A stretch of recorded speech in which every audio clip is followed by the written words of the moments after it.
అమరావతి నుంచి మా ప్రతినిధి వినయ్ సిద్ధంగా ఉన్నారు అప్డేట్స్ అందించడానికి. వినయ్, అమరావతిలో ఈ దిత్వా తుఫాన్ ప్రభావం ఏ మేరకు ఉండబోతుంది? వాతావరణ నిపుణులు ఏం చెప్తున్నారు? డీటెయిల్స్ ఏంటి?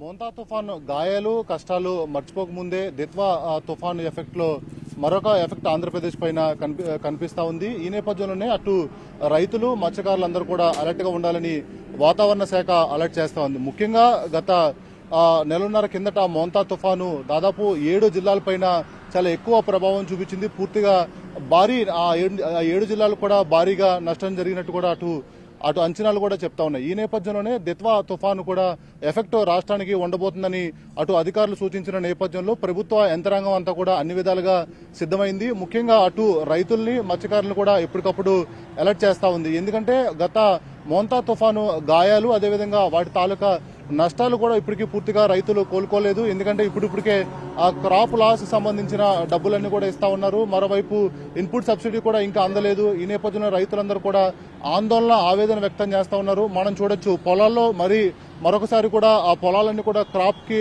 దగ్గరగా ఉన్నాయి. చేతికొచ్చిన పంట కోతకు రెడీగా ఉన్న పంట కూడా మనకు కనిపిస్తా ఉంది. మరోవైపు అటు ధాన్యానికి సంబంధించి కూడా రైతులందరూ కూడా ఏదైతే ఆ క్రాప్ పూర్తిగా చేతికొచ్చిన క్రాప్ను కూడా ఇక్కడ మనకి ఆరబెట్టుకున్న పరిస్థితి మనకు కనిపిస్తా ఉంది. అటు చూడొచ్చు మొత్తం పూర్తిగా 3-4 కిలోమీటర్ల దూరం నుంచి ఏదైతే పంట కోసిన తర్వాత ధాన్యాన్ని అంతా కూడా పూర్తిగా ఎండబెట్టాలి కనుక ఆ ప్రాసెస్ అంతా రైతులు ఇక్కడే చేసుకుంటున్నారు. దాదాపు ఇదంతా కూడా పూర్తిగా ఎండబెట్టాలంటే ఒక 3 నుంచి 4-5 రోజుల పాటు జరుగుతుందని చెప్పి అటు రైతులు కూడా చెప్తా ఉన్నారు. ఈ నేపథ్యంలోనే మరొకసారి ఆ దిత్వా తుఫాను అనే చెప్పేటప్పటికి రైతులందరూ కూడా ఆందోళన వ్యక్తం చేస్తా ఉన్నారు. ఎందుకంటే ఇప్పటికే అటు మోంతా తుఫాను ఏ విధంగా కొన్ని జిల్లాల్లో ప్రభావం చూపించిందో దీనికి సంబంధించి రైతులందరూ కూడా ఇప్పటికే ఇబ్బందులు పడుతున్న పరిస్థితి కనిపిస్తా ఉంది.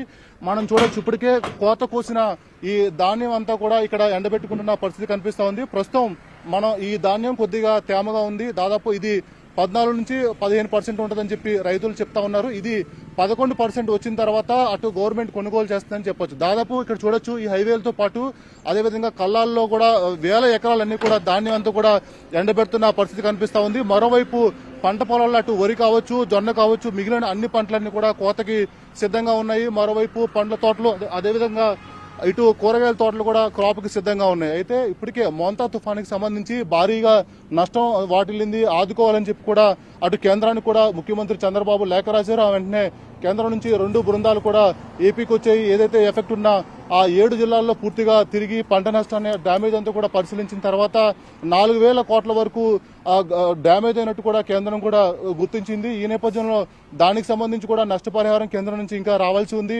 మరోవైపు దిత్వాకు సంబంధించి హెచ్చరికలు జారీ చేస్తున్న నేపథ్యంలో అటు రైతాంగం అంతా కూడా పూర్తిగా భయపడుతున్న పరిస్థితి కనిపిస్తా ఉంది. ఏదేమైనప్పుడు కూడా మరొకసారి క్రాప్ అంతా కూడా అటు పొలాల్లో అదేవిధంగా పంట పండిన పండంతా కూడా ఇటు కళ్ళాలతో పాటు హైవేల పక్కన ఆరబెట్టుకున్న నేపథ్యంలో అటు రైతులు కావచ్చు అదేవిధంగా మిగిలిన ఏదైతే తుఫానుకు సంబంధించిన ప్రజలకు అలర్ట్ అదేవిధంగా అవేర్నెస్ ఇచ్చే డిపార్ట్మెంట్స్ అన్ని కూడా అలర్ట్ అవ్వాలని చెప్పి కూడా ప్రభుత్వం యంత్రాంగం అంతా కూడా హెచ్చరిస్తా ఉంది. మరోవైపు డిజాస్టర్ మేనేజ్మెంట్ కూడా ఈ దిత్వా తుఫానుకు సంబంధించి ఎప్పటికప్పుడు కూడా అటు ప్రజలకి మత్స్యకారులకి సమాచారం అందవేస్తుంది.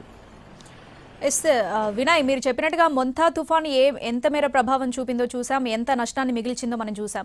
సో ఈ నేపథ్యంలో దిత్వా తుఫాన్ హెచ్చరికల నేపథ్యంలో ప్రభుత్వం ఎటువంటి ముందస్తు చర్యలు చేపట్టబోతుంది? ఎంత మేర అలర్ట్ గా ఉంది?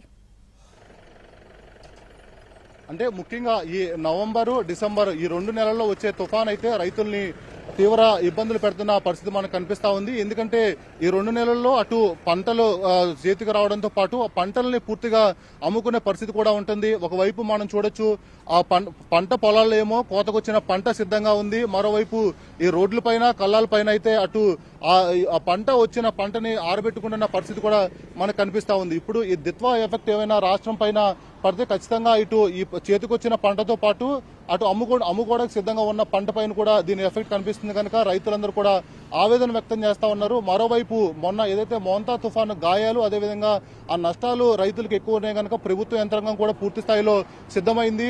దానికి సంబంధించిన రిలేటెడ్ డిపార్ట్మెంట్లన్నీ కూడా ఎప్పటికప్పుడు ప్రభుత్వం అలర్ట్ చేస్తా ఉంది. నిన్న civil supplies minister Nadendla Manohar కూడా వరుసగా డిపార్ట్మెంట్ అధికారులతో కూడా రివ్యూలు చేస్తా ఉన్నారు. రైతులకు ఎటువంటి ఇబ్బందులు లేకుండా అన్ని జాగ్రత్తలు తీసుకోవాలి, తార్ ఫండ్లు అన్ని కూడా సిద్ధంగా పెట్టుకోవాలి.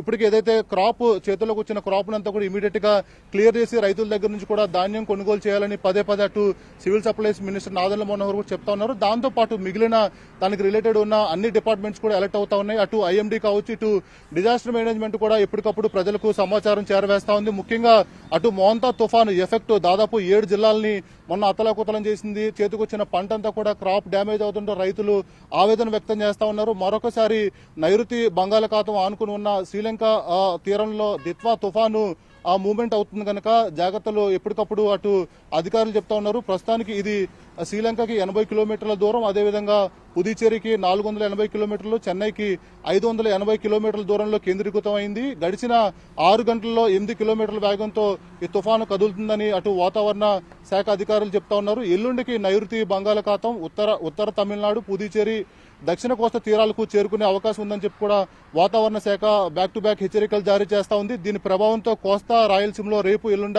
భారీ వర్షాలు కురుస్తాయి. అక్కడున్న మత్స్యకారులు, రైతులందరూ కూడా జాగ్రత్తగా ఉండాలని ఎప్పటికప్పుడు అలర్ట్ ద్వారా మెసేజ్లన్నీ కూడా పంపిస్తా ఉంది.